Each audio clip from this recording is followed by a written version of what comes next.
CR પાટીલના નિવેદન પર મનીષ દોશીની પ્રતિક્રિયા, જ્યાં મહિલાઓને મતાધિકાર મોદીએ આપ્યો તેવું જે કહી શકાય કે જૂઠાણું કે જ્યાં સીઆર પાટીલના નિવેદન પર મનીષ દોશીની પ્રતિક્રિયા સામે આવી છે, ત્યારે તેઓએ કહ્યું કે મહિલાઓને મતાધિકાર મોદીએ આપ્યો તેવું જૂઠાણું ચલાવ્યું છે।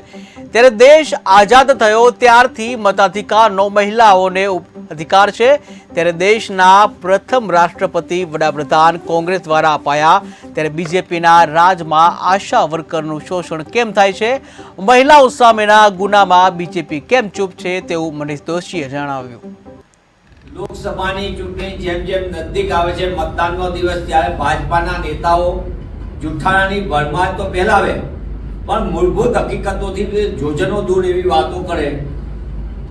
બનાસકાંઠાની એક જાહેર સભાની અંદર ભાજપાના અધ્યક્ષે પોતાનું જ્ઞાન પ્રદર્શિત કરતા જણાવ્યું કે મહિલાઓને મતાધિકાર નરેન્દ્રભાઈ મોદીએ આપ્યો।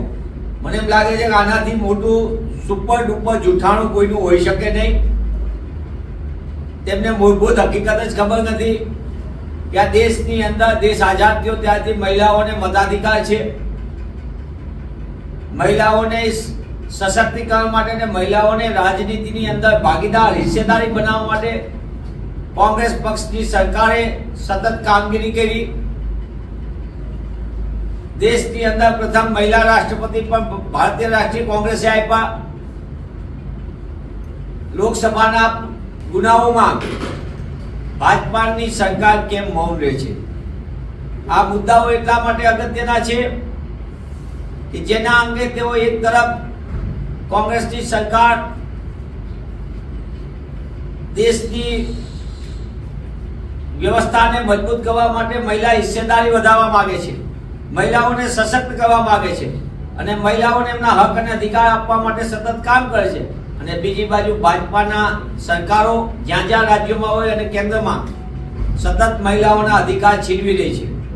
ત્યાં આ સંજોગોની અંદર ભાજપાના અધ્યક્ષ જૂઠાણા ફેલાવવાનું બંધ કરે, હકીકતોથી દૂર ભાગી રહ્યા છે, કારણ કે જનતા વિરોધી એમની નીતિઓને કારણે જનતા એમનાથી દૂર ભાગે છે। ત્યારે આવા પ્રકારના નિવેદનો, હાસ્યાસ્પદ નિવેદનોથી તેઓ દૂર રહે। ભાજપાની નીતિ મહિલા વિરોધી છે, એટલે જે મોંઘવારીની ભેટ આપે છે। ભાજપાની નીતિ મહિલા વિરોધી છે, એટલે જ મહિલા અત્યાચારો ઉપર રોક લગાવવામાં તેઓ નિષ્ફળ નીવડ્યા છે, અને ભાજપાની નીતિ મહિલા વિરોધી હોવાના કારણે સતત લોકોને અને ખાસ કરીને મહિલાઓને વધુ